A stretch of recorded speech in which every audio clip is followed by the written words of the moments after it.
चला ही जैसे। लेकिन वो बाल्टी बाल्टी के रह दे, वो बाद में निकल जाए। तू पहले चल के वहां आराम कर ले। चला यहाँ से।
गीता, रिमझिम।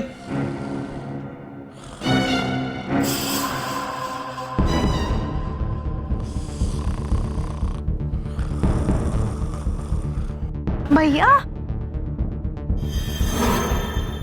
अरे भैया,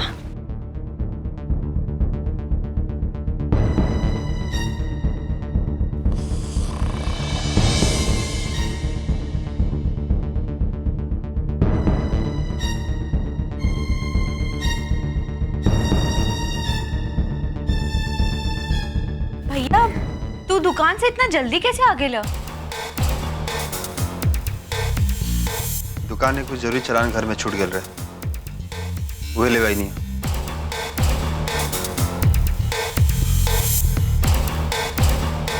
का बात बा भैया? तारा चेहरा पे चिंता दिखाई दे रहल बा। कोनो परेशानी बा का? देखा जा, माना दानी के हमरा बियाह में हमनी के साथे धोखा भइल बा, लेकिन हमनी के संस्कारी आदमी बानी सन। अब हमनी के ऊ लोग जैसन ओछा हरकत तो नहीं कर सकत ना। और हमनी के कोनो काम तरीका से करे के चाहिए, लेकिन हमनी में ऊ लोग में कुछ अंतर हुए के चाहिए कि ना। ना तो हमनी में ऊ लोग में का अंतर रह जाई। हमार बात माना लोगिन, तब लड़की के तनी के ज्यादा परेशान मत कर लो। बात विचार से उस समस्या के सुलझावे की कोशिश करो तनी के। अगर तहनी उनका के ज्यादा परेशान करबू, भगवान ना करे अगर ओकरा साथे कुछ ऊंच नीच हो गई, हमनी की इज्जत पे बट्टा लग जाई।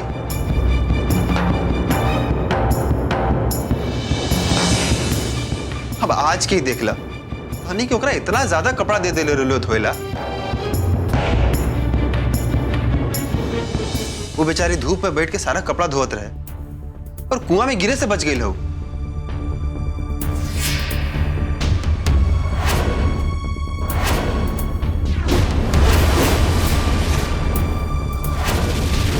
अगर हम सही वक्त पे ना आई थी तो कुआं में गिर जाती। अब बताओ, अगर कुआं में गिर जाए तब फिर क्या होई?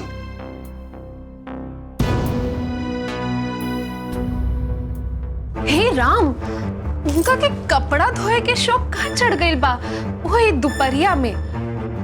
भैया, हमनी उनका के कोनो भी काम करे खातिर ना करने लनिया।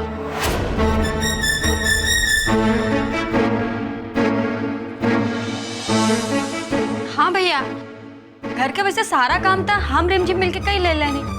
हाँ भैया, सच कही तो हम और रीता दीदी मिलके सब काम कर ले रहनी है जा।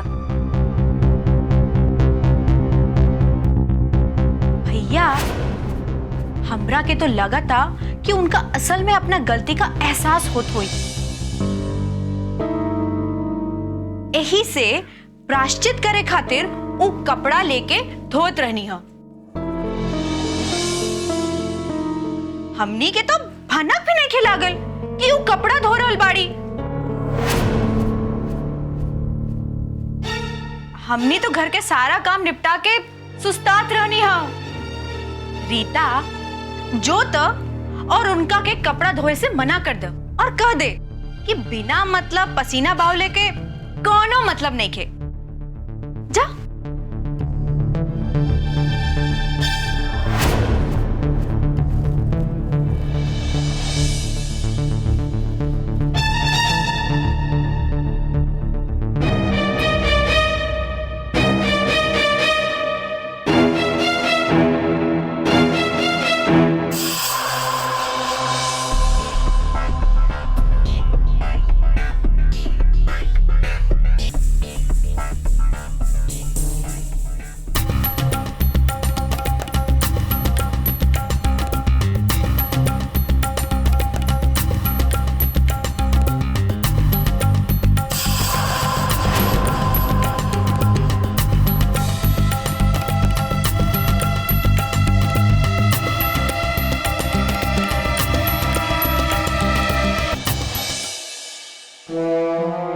बेशर्मी के हाथ धोला मरे खातिर तोरा के हमनिए के कुआं मिलल लाल। अगर जीवन से तंग आकर आत्महत्या करे के रहल तो हमनी के बता दे तू, हम तोरा के निम्मन से जगह बता देती।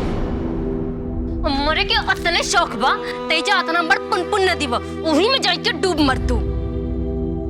अरे नारे रिमझी, ई जैसन धोखेबाज लोग से मरे से हमार पुनपुन नदी भी गंदा हो जाए। अरे मरही के बाद तो अपने धोखेबाज मतारी की यहाँ जा, वही जे बहुत सारा पोखरा तालाब बा वही मर खप जाइया।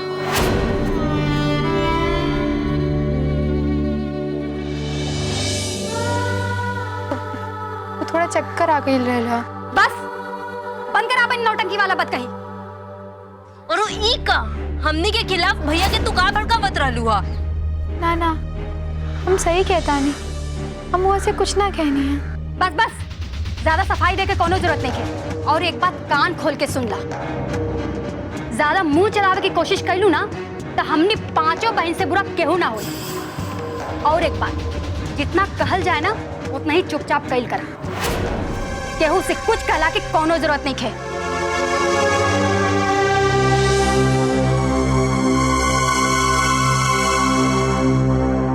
अब तुम्हारा मरे के बात आ रह दा, कपड़ा बाद में साफ हो जाए, बहुत सारा अंदर काम पड़ल बा। समझ कहीं का, चला राती के खाना बनावा, चला फटाफट।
बनी का खाना खा लिया लोग, तो अब बाद बेचारी के भी खाना दे दिया।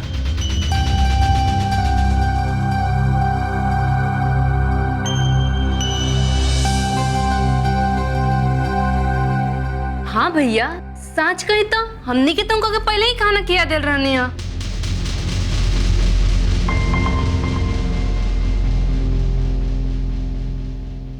हाँ भैया, वो दिन तो कहत रहा ना कि भौजी के कमजोरी की वजह से चक्कर आ गए रहे, तो यही वजह से उनकरा के हमने के पहले खाना खिया देली।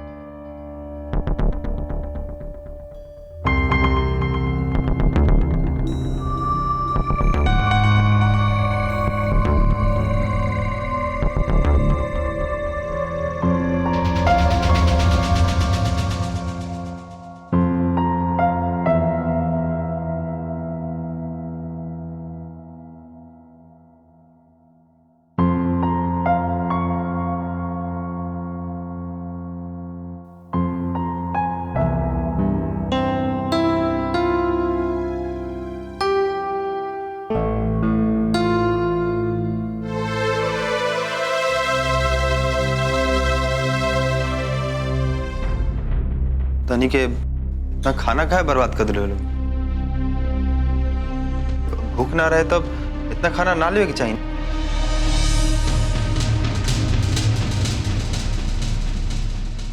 वो कहा ना भैया, काले से इतना परेशानी चल रहा है बाकी हमनी ओकरा वजह से काले से ठीक से कुछ खैले ही नहीं के। हाँ भैया, मीता एकदम ठीक कह रहल बाड़ी। वो का है कि कल से हमनी में से केहू भी अन्न के एगो दाना नहीं खे छुअले और सब केहू के खूब भूख लागल रहल है। यही से सब केहू ज्यादा ज्यादा खाना निकाल लीले बा। हाँ भैया, हमने खाना तो निकाल लेनी है, लेकिन इतना परेशानी और चिंता की वजह से खाना रुचते ही नहीं खे। देखा तनी के बेसी परेशान मत होकर लोगी। अब अपना सेहत पे ध्यान दलोगी। हम जो नसीब में लिखल हुई तब होबे करी।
रोटियां ले जाके बाहरे झबरीले कुत्ता को खिया दे। बेचारा कल से बाहरे द्वारे अगोर ले बा।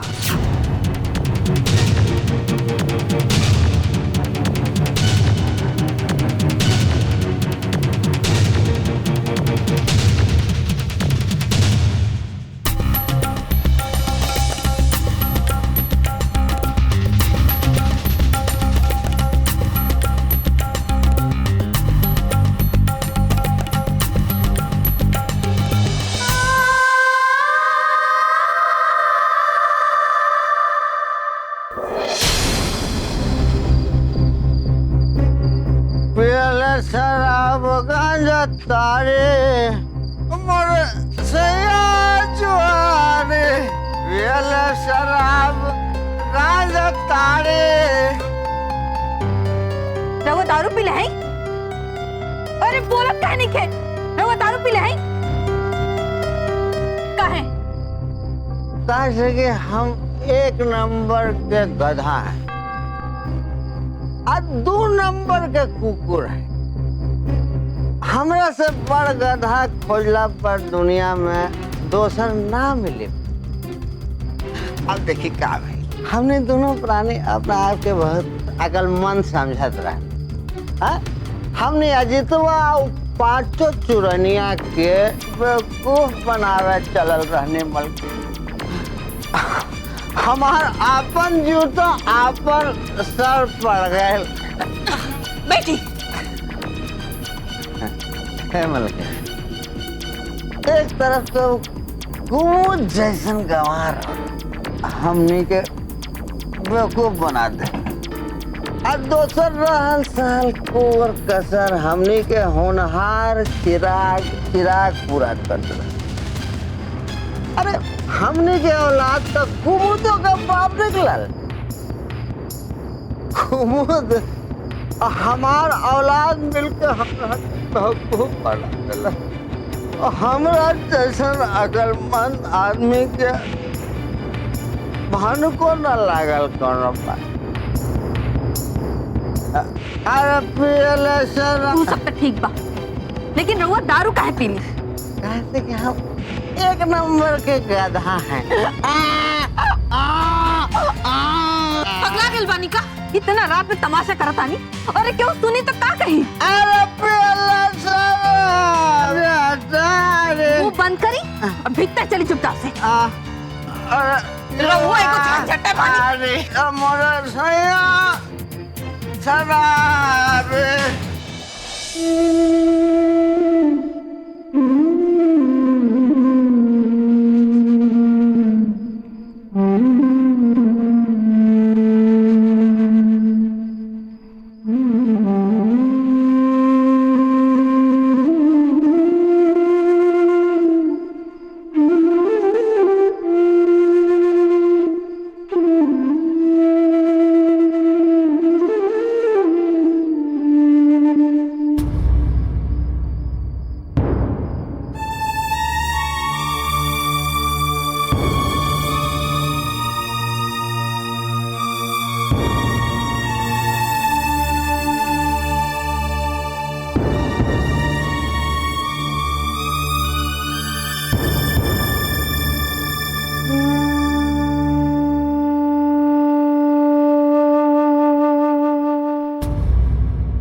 बड़ा भगतन बना ताड़ू। ई सब करे खातिर के केले रहे तरह से। और तोहर समन्वा का भइल रसोई घर में त नहीं खे लोकत और ई भी नहीं खे लागत कि तू रात के ओहिजे सुतले रहलू। ओजे तो कुछ नहीं खे।